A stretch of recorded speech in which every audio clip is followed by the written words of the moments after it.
नमस्कार दोस्तों, मैं अर्चना प्रजापति आपके अपने channel AP legal information in Hindi में आपका स्वागत है।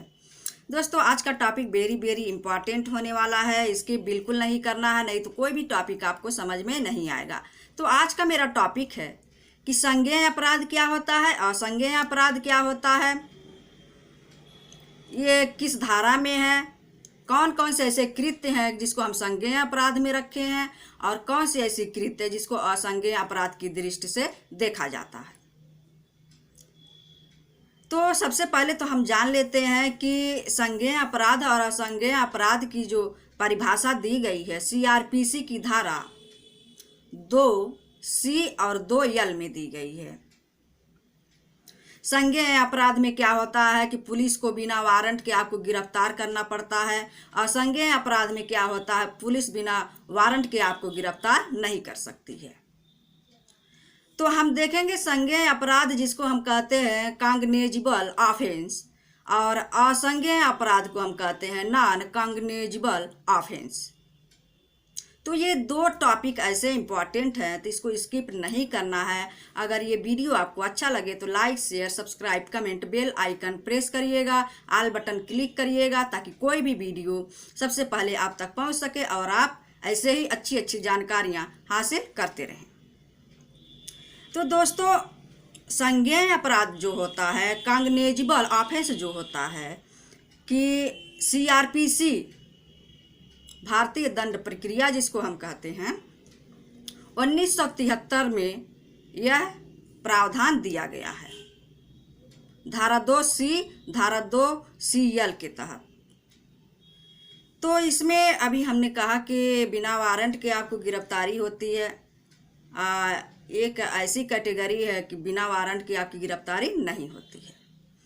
तो सीआरपीसी सबसे पहले अगर हम अपराध के बारे में जानना चाहते हैं, संज्ञेय अपराध के बारे में जानना चाहते हैं, तो सबसे पहले सीआरपीसी की धारा 2C को देखना होगा। सबसे पहले जो 2C में दी गई है, प्रथम दृष्टि से अगर देखा जाए तो 1973 का शेड्यूल 1 देखना होगा सीआरपीसी में। तो 1 शेड्यूल क्या कहता है, मर्डर, हत्या, बलात्कार, अपहरण, ये सब क्या है, संज्ञेय अपराध माना गया है। तो जिसको हम अपहरण में आएगा किडनैप कर लेना, तो इसको सबसे पहले तो अपराध की सूची में इसको रखने का कारण यही है कि इतना बड़ा वारदात है। अपहरण कर लेना किसी का, किडनैप कर लेना, किसी की मर्डर कर देना, बलात्कार कर देना कोई मामूली चीज़ नहीं होती है।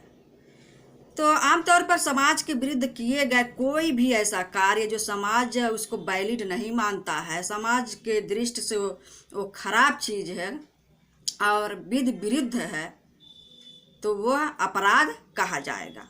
समाज को चलाने के लिए कुछ कायदे कानून बनाए जाते हैं और समाज के मानवीय व्यवहार को कायम रखने के लिए, नियंत्रण में रखने के लिए हमारे कानून विदों ने बहुत ऐसे कानून बनाए हैं जिस पर हम समाज में होते हुए अत्याचार को रोक सकते हैं। तो सबसे पहले जो है कोई भी समाज के विरुद्ध कार्य करेगा तो अपराध होगा ही। तो जो अपराध करता है उसे हम क्या कहते हैं, अपराधी कहते हैं। हम समाज में रहते हैं और समाज अपराध से ही होता है। बिना समाज के अपराध हो ही नहीं सकता है। समाज और अपराध का घनिष्ठ संबंध मान सकते हैं। जब तक समाज नहीं है तो अपराध नहीं है। तो हमारा कहने का मतलब सीधा संबंध अपराध से होता है और समाज से होता है। कब कौन किस तरह से अपराध की चपेट में आ जाए, तो मोटे तौर पर हमें यह जानना अति आवश्यक है कि हमारे कानूनी अधिकार क्या हैं, किसको हम संज्ञेय मान सकते हैं, किसको असंज्ञेय मान सकते हैं, हम कैसे आवाज़ उठा सकते हैं। जब तक आपको जानकारी कानून की नहीं रहेगी, अपने अधिकार की नहीं रहेगी, तब तक आप कोई भी आवाज़ उठा नहीं सकते हैं। अक्सर यही देखा जाता है कि हर मामलों में इसी कारण से कानून की जानकारी न होने की वजह से ही लोग मात खा जा रहे हैं। तो संज्ञेय और असंज्ञेय अपराध हमने देखा कि किस कैटेगरी में आता है। संज्ञेय अपराध में मर्डर है, हत्या है, बलात्कार है, दहेज हत्या है और इसको बहुत संगीन मामला माना गया है। तो अब हम देखते हैं कि नॉन कॉग्निजेबल ऑफेंस क्या होता है, असंज्ञेय अपराध क्या होता है। असंज्ञेय अपराध को हम छोटे तौर पर थोड़ा सा मान सकते हैं, जैसे क्रिमिनल प्रोसीजर कोड CRPC 1973 में धारा 2L यह कहती है कि इसमें बिना वारंट के पुलिस आपको गिरफ्तार नहीं कर सकती है। क्यों नहीं कर सकती है? इसमें जो अपराध हुए हैं किस कैटेगरी का है तो उसको हम देखेंगे। तो इसमें जो अपराध की श्रेणी आती है, जैसे मोटे तौर पर हम देखते हैं एक उदाहरण के माध्यम से, जैसे कि धार्मिक भावना को कुछ शब्दों में भड़काना। धार्मिक भावना को कुछ शब्दों से भड़काना असंज्ञेय अपराध है। और वहीं भारतीय दंड संहिता की धारा 298 यह कहती है कि इस अपराध में पुलिस बिना वारंट के गिरफ्तार नहीं कर सकती है। किंतु एक परिस्थिति यहाँ एक और आती है कि भारतीय दंड संहिता की एक धारा और है 296 सेक्शन 296। यह प्रावधान करती है कि यदि धार्मिक सभा में, प्रार्थना स्थल में किसी तरह का बाधा डाला जाए तो उसे संज्ञेय अपराध की कैटेगरी में रखा गया है। और एक धारा और है, यहाँ एक धारा और हम देखेंगे कि उसको संज्ञेय अपराध देखने में लगता है लेकिन असंज्ञेय अपराध की दर्जा उसको दिया गया है। 312 IPC की धारा में 312 के अनुसार देखा जाए तो इसी तरह गर्भपात कराना असंज्ञेय अपराध की श्रेणी में आता है।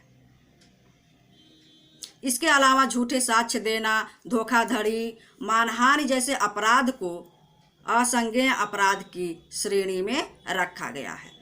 तो ये जानकारी आपको कैसा लगा हमें कमेंट करके ज़रूर बताइएगा। तब तक के लिए नेक्स्ट वीडियो इंतज़ार करिए। ऐसे अच्छी अच्छी जानकारियाँ मैं लेके आऊँगी और आपको लाभ होगा। लेकिन ये कमी आपके वजह से होती है कि आप लोग बताते नहीं हैं कि वीडियो कैसा लगा। कमेंट के माध्यम से हमारी मनोबल बढ़ेगा। किस टॉपिक पर और वीडियो चाहिए ये भी कमेंट कर सकते हैं आप।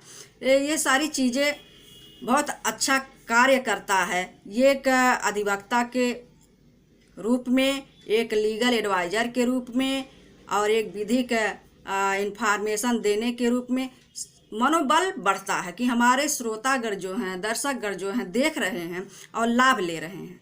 तब तक के लिए धन्यवाद। Watching for video.